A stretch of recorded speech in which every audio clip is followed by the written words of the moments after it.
Hello, everyone. It's Sibyl Star, and I'm here to give the astrology forecast for 2025. It is a very exciting year.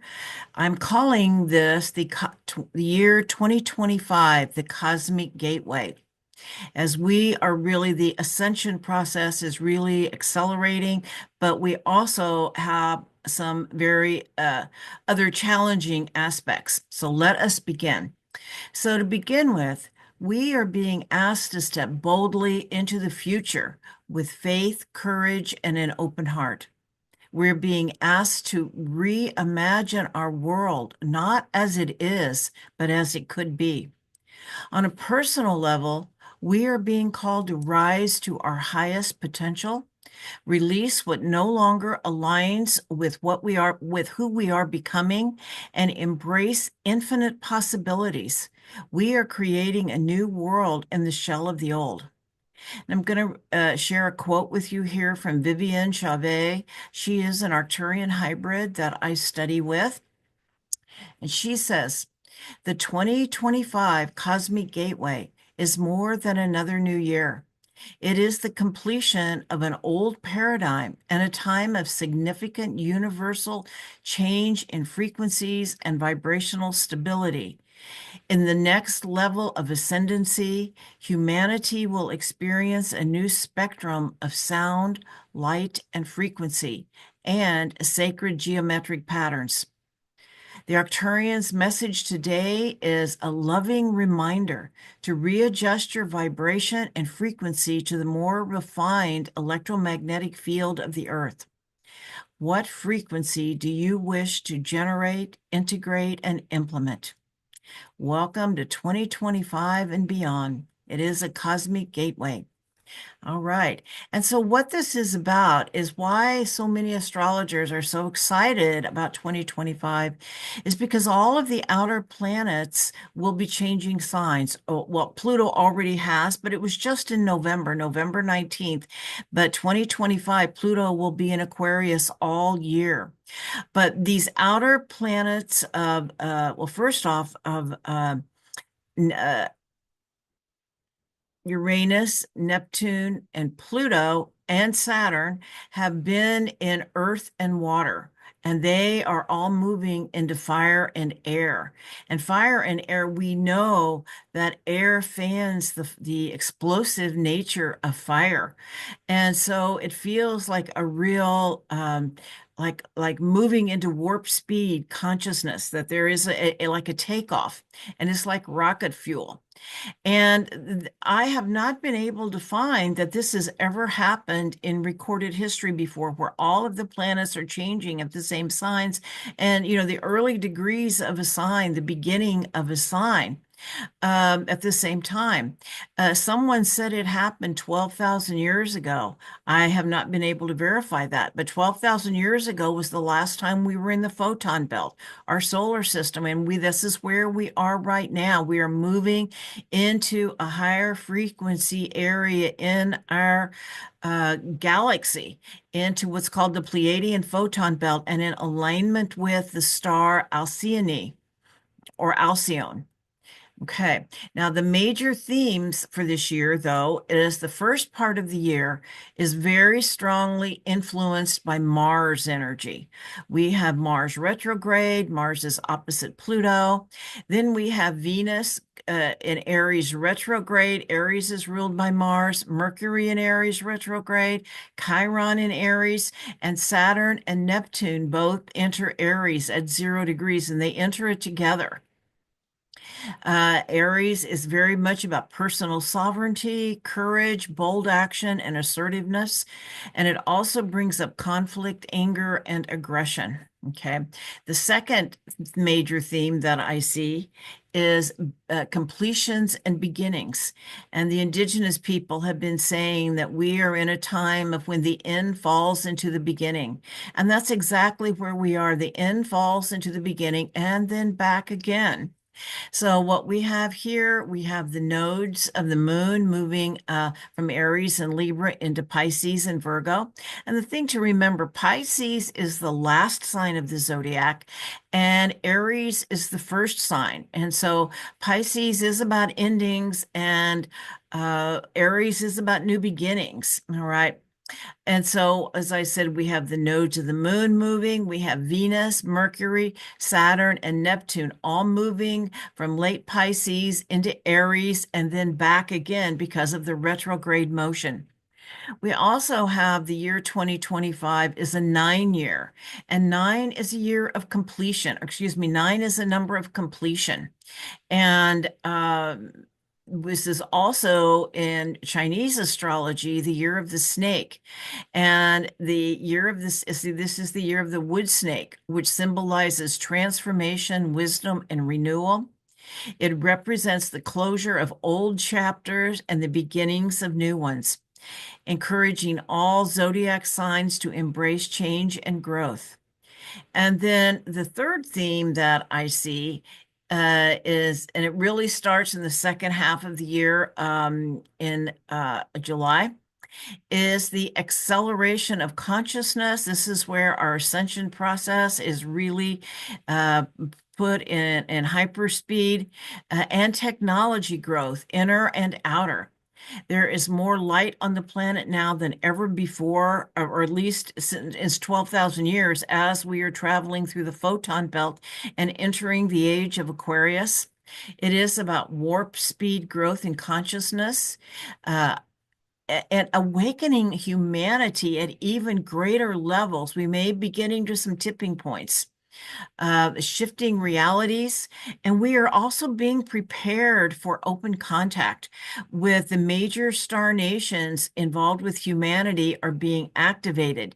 Jupiter is activating Orion and Sirius this year, and Uranus is activating the Pleiades, and Uranus is going to be activating the Pleiades for a good 18 months. It just because it's a very slow moving planet. Jupiter is going to cross over the stars of Orion and Sirius, but Uranus is really focusing down on the Pleiades. All right. And we're also going to have the rapid acceleration of technology, AI, virtual reality devices, holograms, free energy, all kinds of things showing up in the tech. Well, they're already there, but they're just simply going to be used more. And what is really most important, it's not so much important as what is happening out there, but inside of you, not in the outer world. The key is to stay centered and focused within yourself. Um, as the world is changing rapidly, because the truth is reality really exists in consciousness and it's all in our perception and the world is actually reflecting back to us. Okay.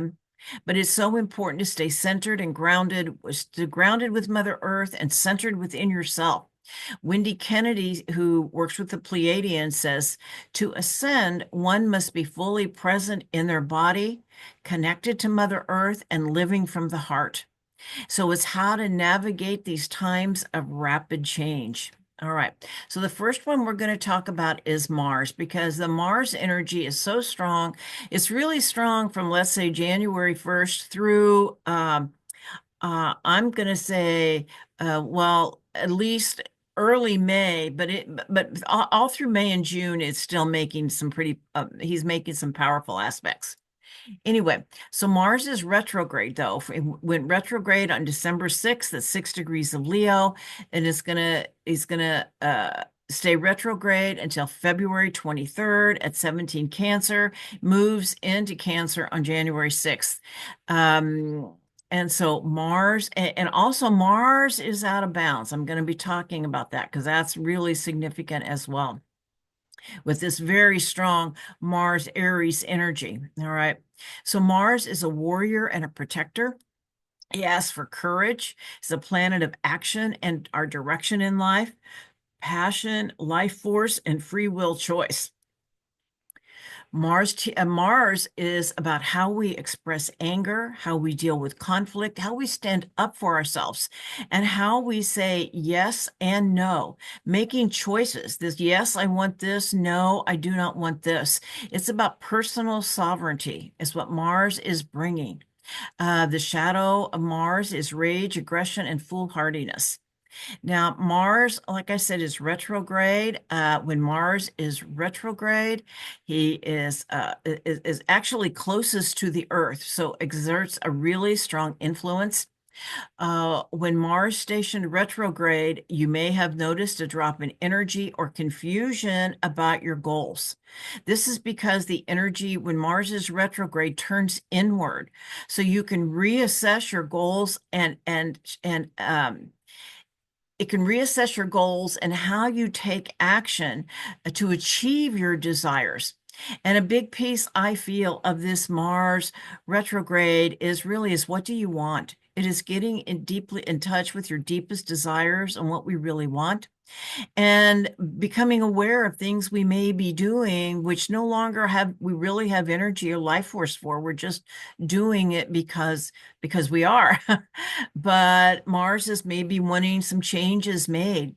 And also with Mars retrograde, some unresolved anger may come to the surface so that we can clear it and work with it. Now, Mars is out of bounds from December 30th to April 7th, and a planet is considered out of bounds when its declination is beyond the outer bounds or limits of that of the sun. Um, and that's really astrological talk. But what it's really about is that it's gone beyond the let's say the bounds of its normal orbit. Okay. And the energies of an out of bounds planet tends to be a little out of control. And when Mars is out of bounds, we might find that one has a strong physical vitality and passion, a strong urge for adventure, can display extreme boldness, leadership, and confidence. As a matter of fact, many leaders have Mars out of bounds because it really pushes those edges of bold, decisive action. But when afflicted, the dark energy of Mars can come out as violence, anger, impulsive energy, excessive force, and being capable of picking unprovoked fights. So if this Mars is impacting your own chart, it's really important to be aware of your energy. If anger is arising, to get really clear on what it is about and make attempts to be extra kind and considerate. All right. Now, Mars is opposite. We start the year off with Mars in an opposition to Pluto, exact on January 3rd. And then its second exact aspect is on April 18th. And Pluto is said to be the higher octave of Mars. And so it can bring old conflicts to the surface, things we thought we had dealt with. And the thing is to remember it may trigger anger. And the thing about anger is it's important to own it, to know, it's not that someone made you angry. There was some anger there. There was something that needed to come to the surface, needed to get your attention. And when we can no longer blame others, but own our anger, then and get clear on what it's about, it can be a great motivator because often it's about something that needs to change in our lives. Often it's a boundary where we need to say no, or where we're doing something we don't want to do that someone else wants us to do. So it's getting really clear on what it's about so we can make different choices. Pluto shows us our shadow around anger so that we can become self-empowered and clear about our desires and motivations. Mars is also about our free will choice, our egoic will, and Pluto is about divine will. It's our plan, divine plan. And so it's often also showing us, often we don't get what we want when Pluto is in aligned with Mars because it may be what it is we want does not really serve our highest good or not part of our divine plan. So sometimes we have to deal with disappointment. And so this is another way that, but it's about bringing us into alignment with that, with our divine plan. Okay. It's when we are aligned, Mars and Pluto, when they are aligned, is the kind of energy that can move mountains. Okay. With Mars opposite Pluto, we can see power struggles on a personal level as well as in the world. And of course, warfare on several different levels. And we started off 2025 with two terror attacks. I mean, that's very much a Mars Pluto kind of an energy. And there's conflict happening on many levels. And so in the outer world, and it's just so important to not engage with the conflict in the outer world. The important thing is to stay present to your own growth, because it's how you respond to conflict is how you grow, and making different choices, and to know which battles to fight. Pick your battles. Not every battle is worth fighting. All right. And to understand that the universe does not test you, it reflects you. All right. So if you are having a lot of conflict in your field, as it's coming up, is number one, look at what you're putting into the field. And the second thing is knowing you have a choice of how to respond to it. All right. All right, the year starts with Mars in Leo, but it's only there a few days. It was there throughout, it went in November of 2024. And Mars in Leo is a bold, bright energy, and it's choices we make from the divine light within. Mars moves into Cancer on January 6th. And so it's a much different energy than Leo.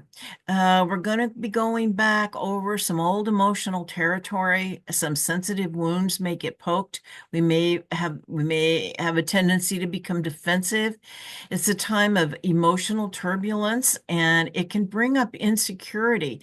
As Cancer is a sign that is very much about safety and security, whereas Leo is really kind of bold and out there. Cancer is really more withdrawn and really wanting to make choices made from security. It is a mama bear aspect. And we could have unresolved conflicts emerge, especially in our family or clan. A mama bear aspect, I want to kind of go back to that, is that it really wants to protect those they love. All right. And like I said, we might have unresolved conflicts emerge, especially in family or clan. But what it's really doing, it is a time of healing these old wounds. Cancer is very connected to love, self-love, love of family.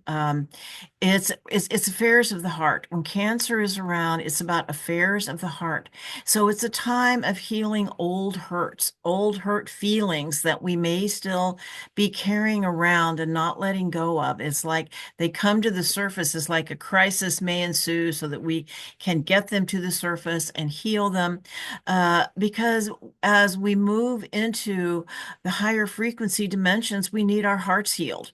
Because the fifth level, because a fifth dimensional reality is really based in the heart. Okay, so we need our hearts healed. So even though there may be conflict, it is about healing your heart and letting go of old wounds and old grudges. Okay, and of course, on the world stage, we may be going over old conflicts so they can be resolved, especially here in the US, as Mars is retrograding Cancer all through January and the inauguration.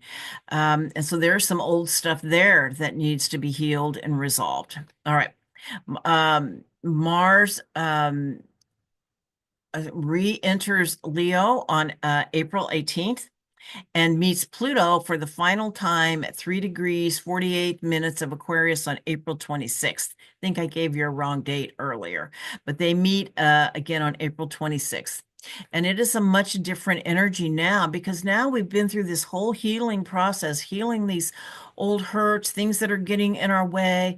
And so we're much clearer about our objectives and our direction. And if it impacts your chart, it can absolutely move mountains. And the other thing is this Mars, as it goes out of the retrograde zone, on May 2nd, at Leo 6 degrees. It went retrograde at Leo 6 degrees. So we consider it being out of the retrograde zone when it goes back over that point, which it will do on May 2nd. And the really interesting thing is this is the degree of the North Node in the chart of the United States. And so it's also a new direction for the United States. All right. Now, Pluto in Aquarius, this is, really big. It's the last outer planet to transit Aquarius, really taking us fully into the Aquarian age. And of course, Pluto is the god of death and rebirth and brings deep excavation, self-honesty, and shadow work. And the shadow work, I love this definition. It's any place that we still feel separate from source. Okay. It is old traumas, old wounds that are keeping us feeling separate from source. And have you ever noticed how your greatest insights come not from adding something new, but from seeing through something that was never true? Pluto lifts the veil on what is true. We often have actually long-held beliefs and thoughts that we at some point find they actually were not true. Okay. And Pluto doesn't hand you power, it excavates it from the depths of your soul. And Pluto doesn't transform you, it shatters the false structures you've outgrown so the real you can emerge. Okay. Now, here are some more pieces of Pluto in Aquarius. It's about awakening to authenticity. Pluto in Aquarius isn't just about external change, it's about the unfolding of your innermost truth. It's a cosmic permission slip to finally be who you've always been. Pluto in Aquarius encourages us to shed old identities and societal expectations. It's time to step into your truest self, free from fear of judgment or conformity. It's about a revolution in consciousness. The last time Pluto was in Aquarius was during the American and French revolutions, and it was quite bloody. We don't have to have it happen this time. I think we are in a much different place, and it is about a revolution in consciousness. Pluto says evolve or repeat, and it's about the integration of shadow material and soul healing, becoming whole and remembering who we are. It's about developing, Pluto in Aquarius is about developing our own spiritual technology and psychic gifts, as well as the use of outer technology to serve our spiritual growth. It's about the power of the group. We are so much more powerful when we have done our inner work and then come together in the same resonant field. Without the inner work, the group can devolve to the lowest common denominator, which is fear. The shadow of the group will emerge, which could be a herd or even a mob mentality. It's about the power of the people. And we're going to be seeing increased populist and grassroots movements. And to know, like I said, that we can move mountains when we come together in the same resonant field. And I love this quote. It says, when a complex system is far from equilibrium, small islands in a sea of chaos have the capacity to shift an entire system to a higher order. Small groups working together, they are the ones that really do create change. It doesn't take a large amount of people to shift. It's just small groups being very focused in the same resonant field. All right. And with Pluto in Aquarius, we're being asked to embrace change, connect with community, be innovative spiritually, and to cultivate a global perspective.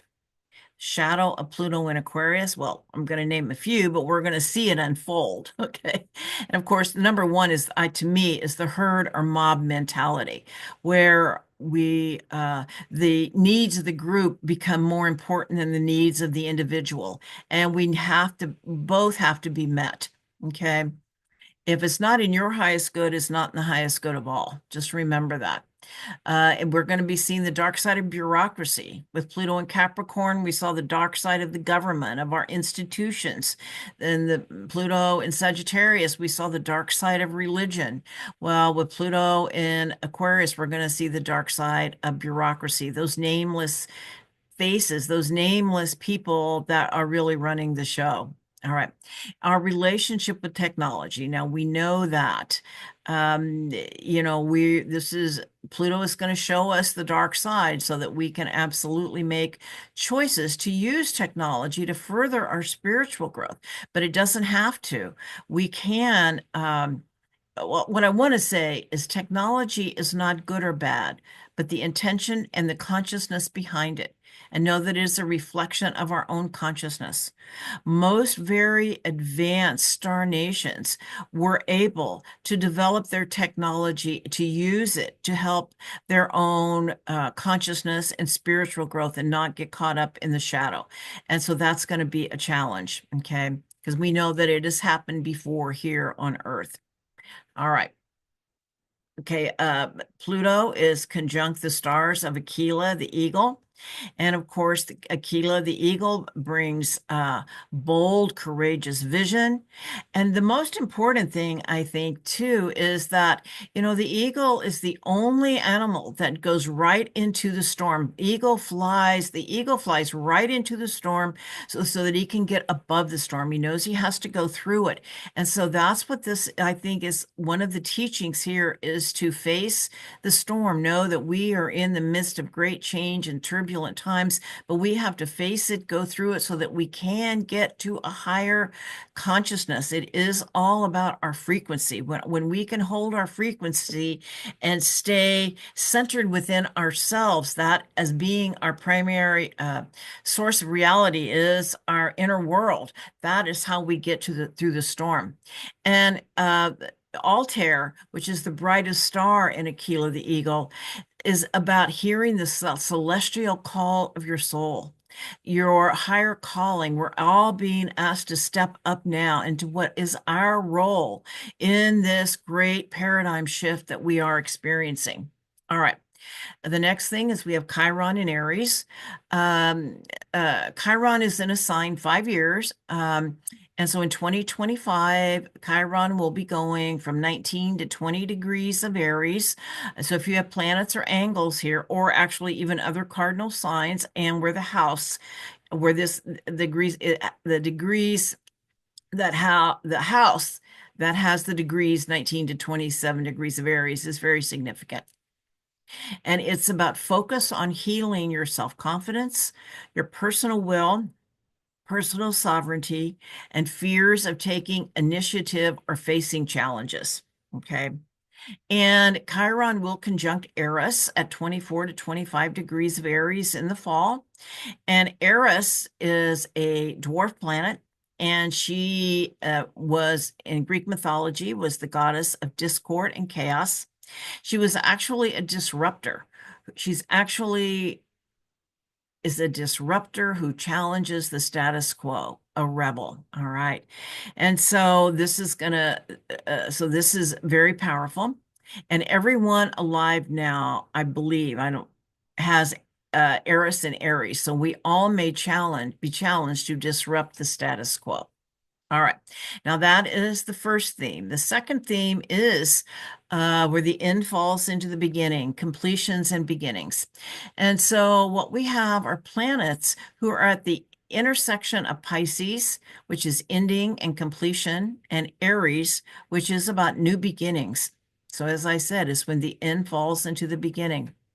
And I felt like the Sabian symbols for the last degree of Pisces and the first degree of Aries were very significant. So the Sabian symbol, and for those who don't know what the Sabian symbols are, there was a psychic named Elsie Wheeler, and back in the 1930s had a vision for every degree of the zodiac, and it often brings a deeper level of meaning and understanding. All right, so 29 degrees of Pisces. It is a majestic rock formation resembling a face, is idealized by a boy who takes it as his ideal of greatness. And as he grows up, he begins to look like it. So I think what this is asking is how do you see yourself? Because how you see yourself is what is being reflected back to you. Okay. And what do you want to be? Or who do you want to be? Not what, who do you want to be? Do you like that reflection? because I feel like with 0 degrees Aries, we're given a new chance at a new identity, a new piece of our identity developing. And so the Sabian symbol for Aries, 0 to 1 degrees, is a woman has risen out of the ocean. A seal is embracing her. This is about new beginnings and potentiality. But what it is, it's about arising from the collective unconscious into the awareness of self. And this is Aries point, which is the most important point in the whole zodiac, the most sensitive. 0 Aries is the beginning of the zodiac. It's connected to spring equinox. And it's always an activator of new beginnings, and is activated many times with the retrograde motion of Venus and Mercury, as well as Saturn and Neptune, who are traveling together at 0 degrees Aries for many months. All right. So what we have too, we've got the nodes of the moon enter Virgo and Pisces on January 11th. And they're going to be there from January 11th, 2025 to July 27th, 2026. So the North Node, the way forward, is in Pisces, and the South Node, the past, is in Virgo. Now, when we're looking at the transiting nodes of the moon, the South Node is usually what we are wanting to release. It's old patterns, it's old ways of being, but it's also gifts, and there is really an integration of the two. But the North Node is the way forward. And so what these are asking us to do are to practice compassion, self-acceptance, compassion, and I would say forgiveness. It's about intuition and our creative potential, and to allow our intuition to guide us in our daily habits and routines, and to remember that you don't have to be perfect, but you do need to stay in touch with the Virgo talent for discernment and practicality, without getting too caught up in the details. So it is still an, what would you call, an integration of both sides, but it's about service to others, a kindness and compassion, release of judgment and criticism. It's the practical mystic, walk in the practical path, or walk in the mystical path with practical feet. Well, the shadow, of course, is the victim savior axis. And so there may be an increased desire for rescuing. And so it's really important to be aware of that. And Neptune and Saturn in Pisces both conjunct the North Node. And to me, this is about shifting realities, the dissolution of boundaries, energetic and emotional. It's feeling part of something greater than yourself. It is a multidimensional kind of an aspect, bringing in unity consciousness. And Pisces, all of these planets in Pisces conjunct the North Node is really about it's surrender to a greater power. You know, there are times we just have to let go. We don't have control. There's a lot of change happening, and there could well be conflict with all this Mars energy, and we're being asked to surrender to something and to be part of something greater than ourselves, to remember that we are part of something greater than ourselves. The North Node in Pisces is conjunct the stars of Pegasus, Scheat, and Markab. Pegasus is, of course, the magical horse. And Markab is at 23 degrees of Pisces. It indicates a divine messenger. And Scheat is at 29 degrees of Pisces, indicating we are receiving messages from the divine, that we are receiver and transmitter, and the signal will be very strong. And to really trust those messages, they are guiding us. It's about following the flow of energy and surrendering to something greater than ourselves, and to trust our inner guidance, because that is what is going to be really strongly tuned, okay, highly tuned. All right, now we have Venus. Venus goes retrograde. She is she is the planet that goes retrograde the least. She goes retrograde for 6 weeks, every 18 months, so not every year. And so she is retrograde at Aries 11 on March 1st, moves into Pisces, and she goes to Pisces 25 degrees on April 12th. Venus is, of course, goddess of love, creativity, and beauty. She represents what we value. It's about self-love and self-worth, as well as our emotionally bonded relationships with others. Venus in Aries is bold and assertive. The desire nature is strong and expressed spontaneously. And with Venus retrograde at 10 degrees Aries, we're being asked to reevaluate our relationships, values, and self-worth. And with Venus in Aries, we might find there is a stronger need for self-sovereignty in our relationships and the need to value ourselves by standing up for ourselves. And when Venus moves into Pisces, it's more about unconditional love, which is the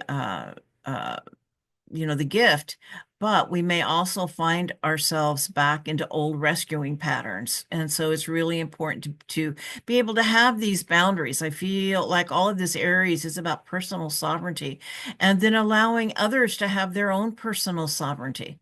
Okay. And it's important to note that there at 9 degrees of Aries is an eclipse. And we have Venus as well as Mercury going retrograde at 9 to 10 degrees of Venus goes retrograde at 10, Mercury goes retrograde at 9, and the eclipse is at 9 degrees of Aries.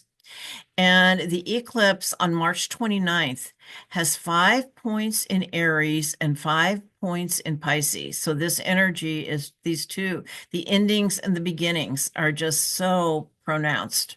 All right.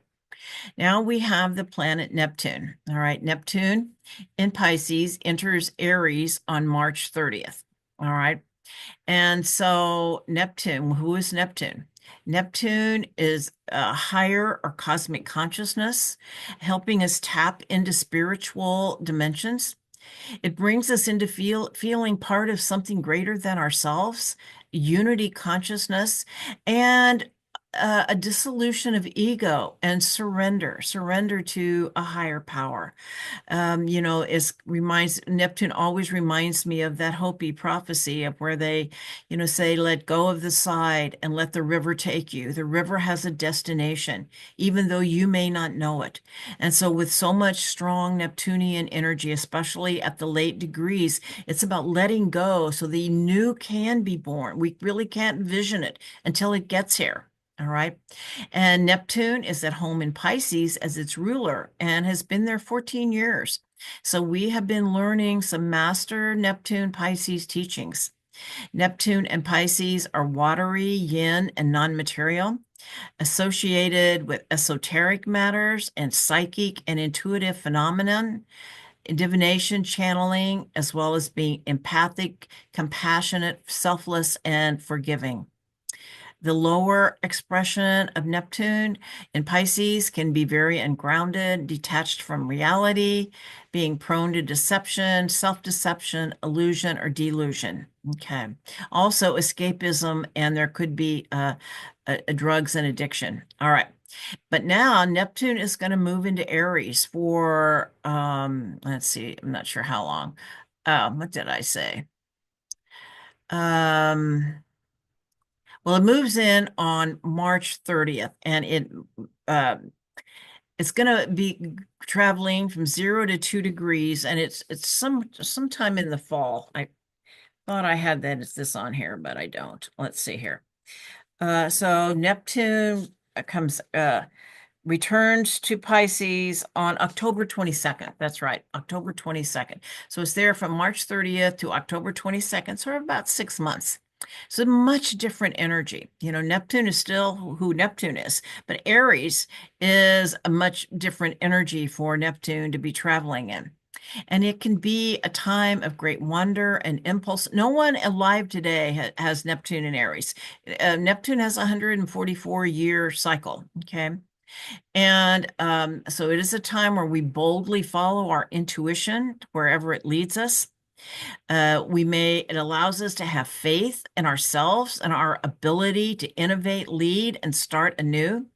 And it can really activate our talent by inspiring us to action and pioneering in art, music, fashion.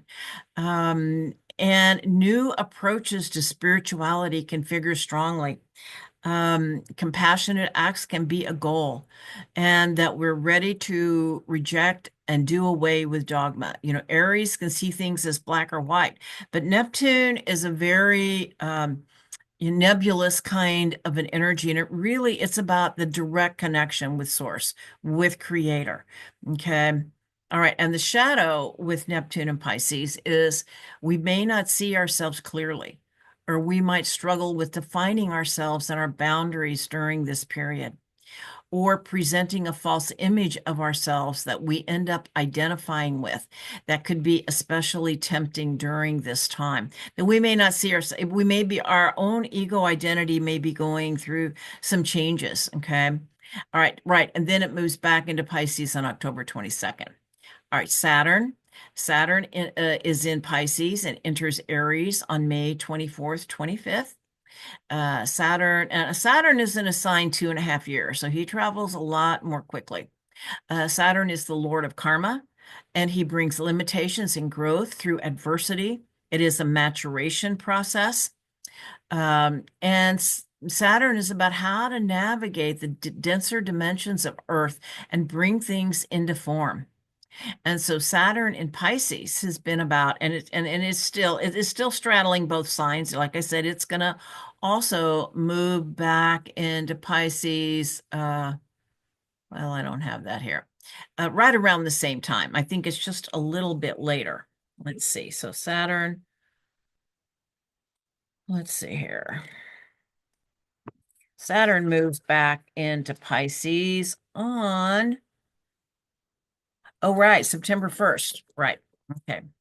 September 1st. So anyway, Saturn in Pisces is creating form out of the formless. Brings up issues around emotional boundaries. It asks for spiritual discipline, and it's about practical intuition. When Saturn moves into Aries, Saturn likes Aries much better than Pisces. Saturn is about form and structure, and Pisces is so nebulous and formless, okay? Whereas Aries, it's a lot firmer, okay? So Saturn in Aries is taking a realistic approach to defining your identity and how you initiate action towards your goals. It represents an opportunity to create a new beginning in your life by empowering yourself, channeling your creative energy into authentic goals, and claiming one's personal authority and sovereignty. Now, Saturn and Neptune are traveling together for many months, for about 5 months. First in late Pisces and then in early Aries. And so in the late Pisces, it's shifting realities and time speeding up. In early Aries, it's really, to me, it's about giving birth to a new reality. It's traveling that Aries point, that 0 point. And it's Saturn and Neptune together is always about making our dreams real. It is about creating form out of the formless, bringing it in with Saturn and Neptune. And so in Aries, there's a new reality coming. Now they have their exact conjunction in 2026 where they're exactly together, but they're traveling together at 0 and 1 degrees Aries for about 5 months. Okay. All right. Now, the next planet we're going to talk about is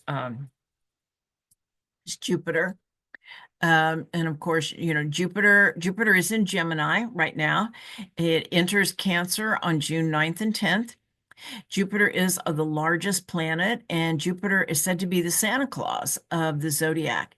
Jupiter brings blessings, opportunities, and opens doors.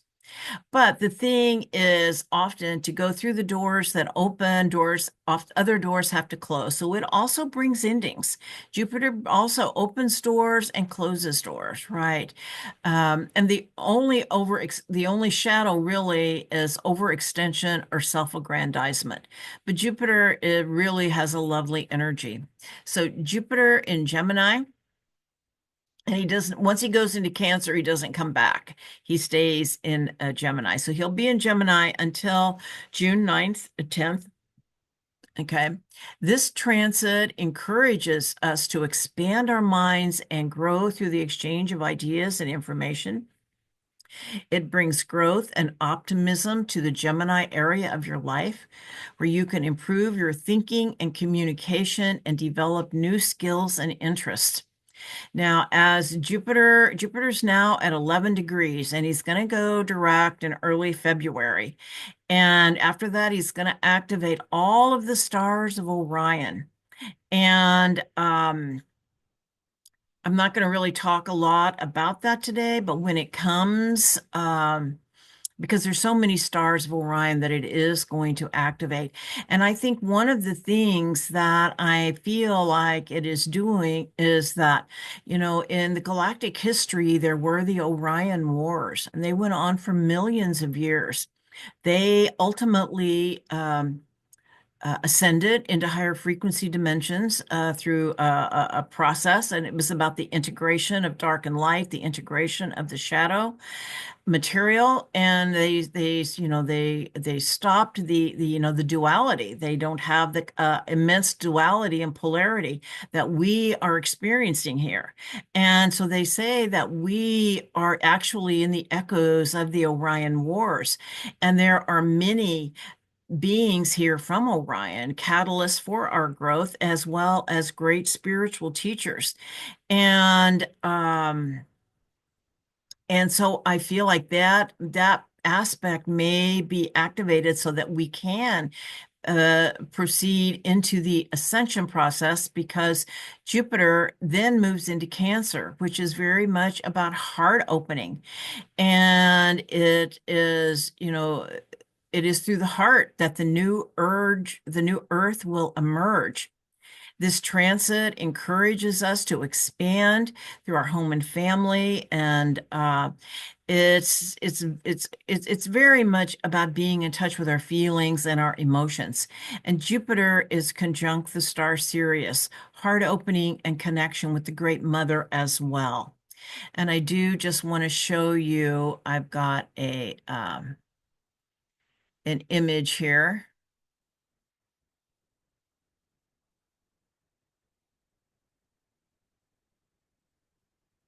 Well, I did have, it looks like, oh, there we go. There we go. Well, darn it. Let me get this image up here.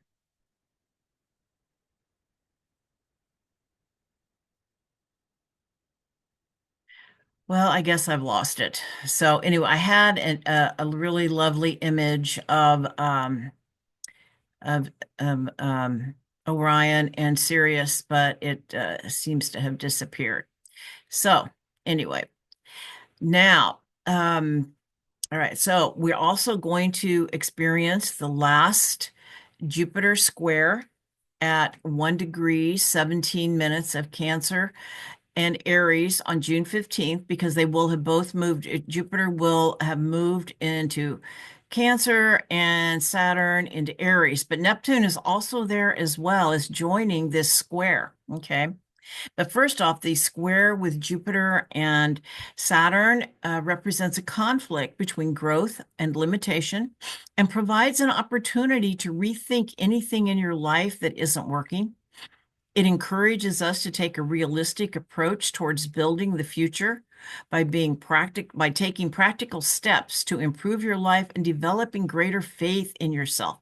It's very much, I believe too, it's about places where we may have lost faith in ourselves and faith in the beneficence of the universe, and that this is coming back. And with Neptune, because with Neptune joining this square, it is allowing us once again to have that connection with source energy and trust the process. And it also is an energy of manifestation. Jupiter and Saturn together is about manifestation. And when we add Neptune, it brings in the quantum level. And I recently heard something that I thought was really good, because it's about becoming conscious co-creators of our reality. We don't create the whole reality. What we do is we're consciously co-creating it with the universe in the quantum field. And so we know that, thoughts, we say, thoughts create. Well, what I just recently came to understand on a deeper level is that thoughts are like the vehicle while emotions are like the fuel that drives the vehicle. So it's like everything is created from a baseline of frequency that pulses out into the universe and is reflected back to you. So we can say an affirmation, but if the underlying emotion is what the universe actually reflects back to us.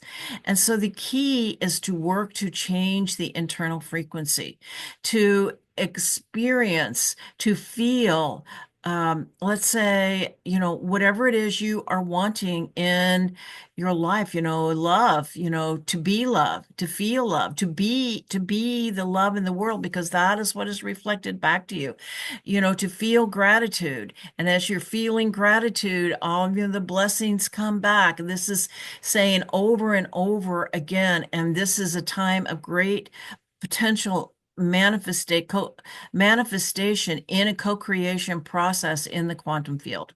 All right.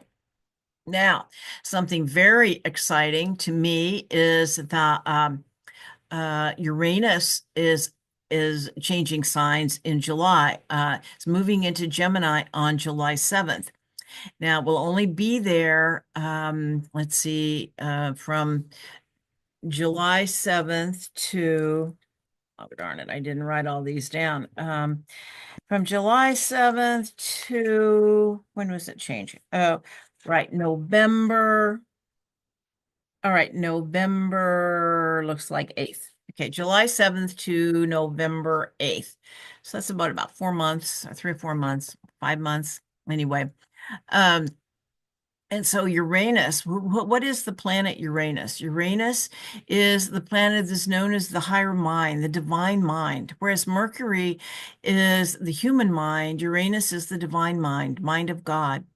And it brings downloads, sudden aha moments, insights, but it always brings change. And it activates when we are stuck. And whenever a planet changes signs, things start happening. Okay. Even if you don't have this particular degree, which is going to travel into 0 to 1 degrees of Gemini, it really gets very active when it changes signs. Uranus rules the energy meridians and nervous systems in our bodies, and it impacts the weather. Now, Uranus is traveling first in Taurus from 23 to 29 degrees. Uranus is in a sign 7 years, so it's been in Taurus 7 years. And in Taurus, we've been seeing the physical upgrades to our body to increase holding the light.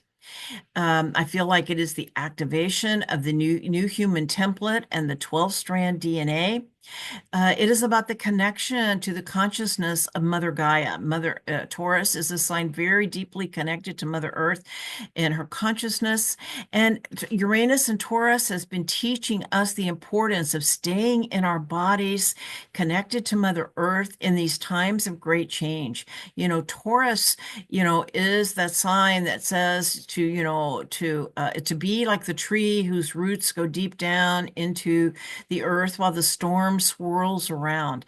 And to know this is a very apt analogy for at least the first part of this year. I feel like there is a lot of rapid change happening in our field. Now, during this time, Uranus is also conjuncting the Pleiades. Now, I do have a picture of the Pleiades here. All right, I want to share this.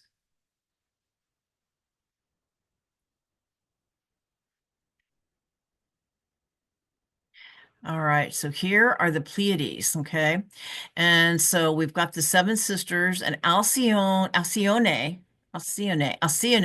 believe that is the Greek pronunciation, is called the Great Central Sun. We've got 1, 2, 3, 4, 5, 6, 7. These are the seven sisters, Pleione and Atlas, this is usually called Atlas, are the parents. But and actually, these stars are really prominent in the sky right now, as are Orion and Sirius. They're all very prominent in the sky right now. Okay. And so Uranus is activating all of these and really keep Alcyone, that is the English pronunciation. Really keep this star in mind. All right. So What does this actually mean with Uranus activating this? All right. So,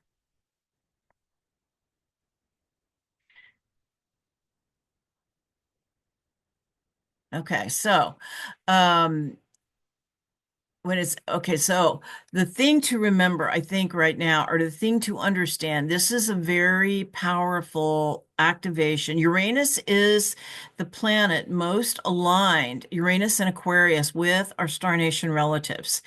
And the Pleiadians have been very involved in the elevation of human consciousness, as have the Syrians and the Orions in a much more direct way. There's other star nations such as the Arcturians, Andromedans, and Lyrans that have been very involved, but in a little, not as much in direct contact. But the Pleiadians have actually had the most contact.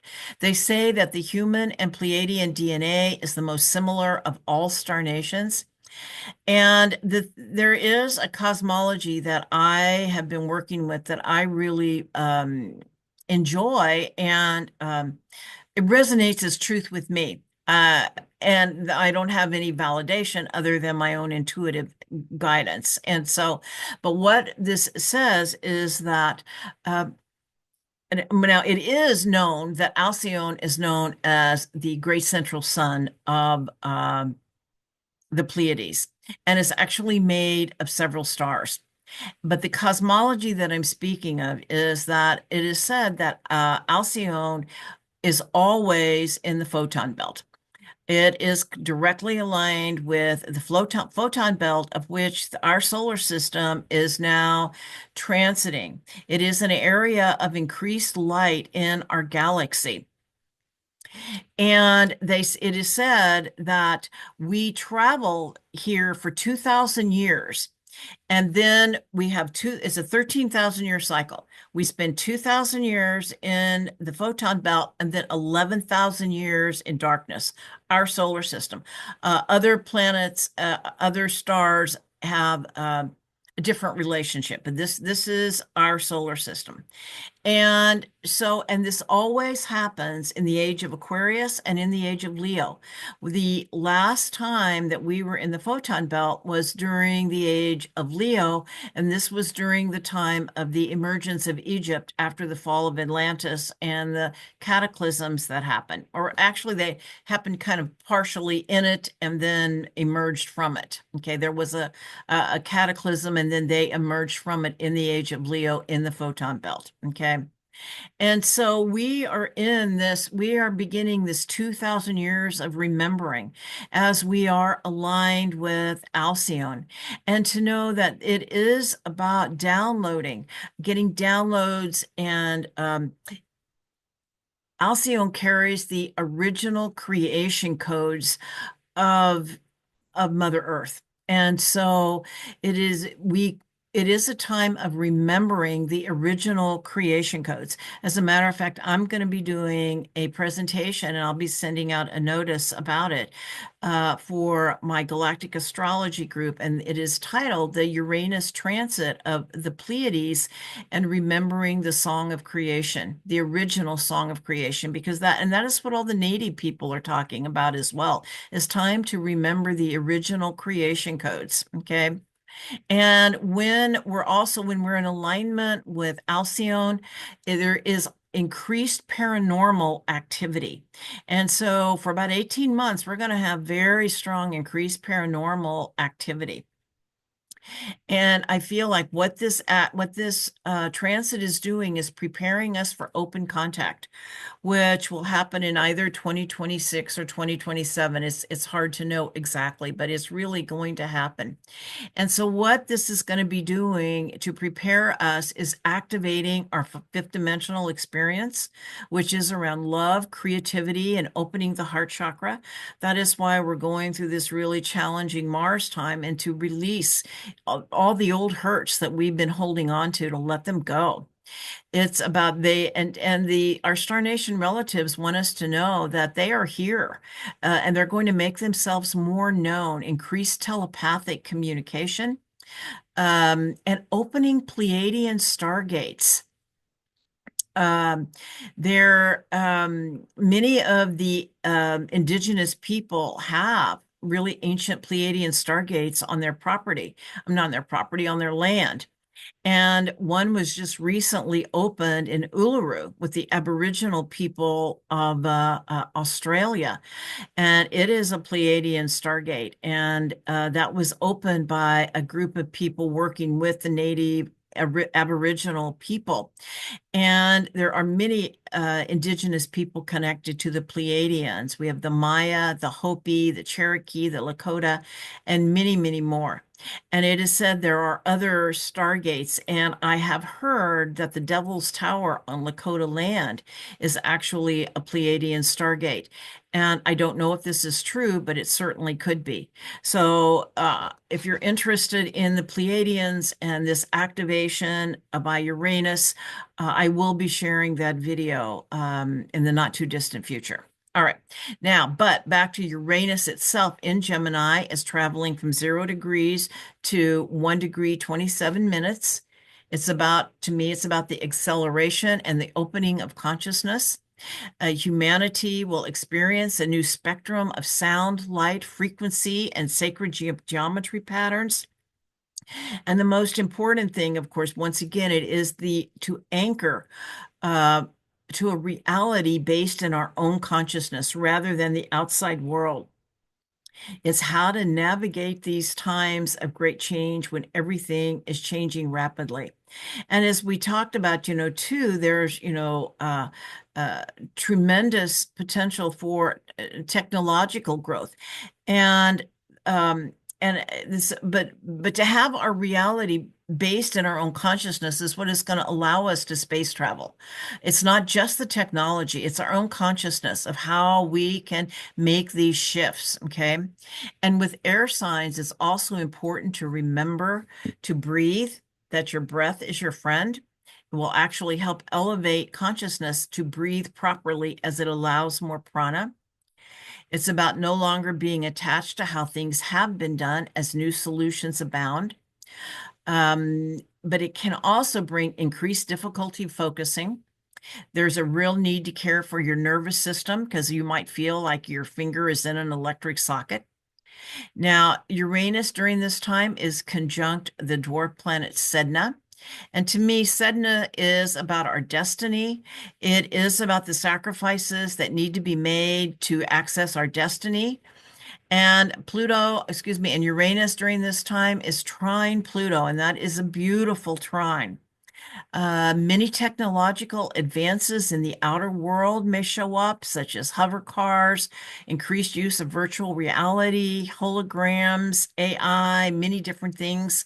And they all come with the shadow, but right use of them can accelerate our growth in consciousness.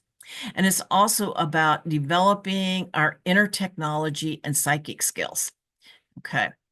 And then one more thing here, and this is that Uranus, there's what is called a minor grand trine. And it's a trine between Uranus and Pluto, and they both sextile the conjunction of Saturn and Neptune. Okay. And so that becomes like the focal point, the midpoint. It's like the focal point and the midpoint. Okay.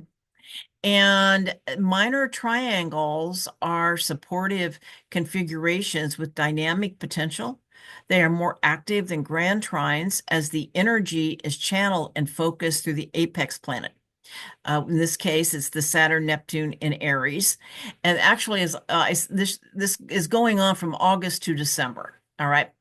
Pluto and Uranus and air signs serve as the supporting pillars, facilitating breakthroughs through information, communication, and technology. And these advancements will fuel the birth of the new paradigm that the Saturn, Neptune, and Aries, and bringing about a new understanding of life, creation, and the very concept of existence itself. It's really powerful stuff. We once again too have Mercury retrograde. I'm not going to go into them, but we have it start. It's on March 14th at Aries 9 degrees, July 18th at Leo 6 degrees, and on November 9th, Sagittarius 6 degrees. We have a lunar eclipse at Virgo 24 degrees on March 13, 14. A solar eclipse at 9 degrees of Aries on March 29th, basically 4 p.m. Pacific or 4 a.m. Pacific, a lunar eclipse at 16 Pisces on September 7th, and a solar eclipse at 29 Virgo on September 21st. All right, so it's a very exciting year, and I'm very excited for it, although I know the first part of the year is challenging, but it's about our growth and about our healing so that we really can step into this ascension process, into these new frequency dimensions and creating a new earth and the work that we need to do. All right, so wishing you all a wonderful new year. I do want to share that I am if you're interested in seeing how this energy affects your chart, I am offering a discount for readings that 15% discount from the first 3 months, January, February, and March. If you contact me, and all of the information is in the description box below. And if you like this video, please check like and subscribe and share. All right. Once again, wishing you a wonderful new year, and namaste and many blessings. Aho.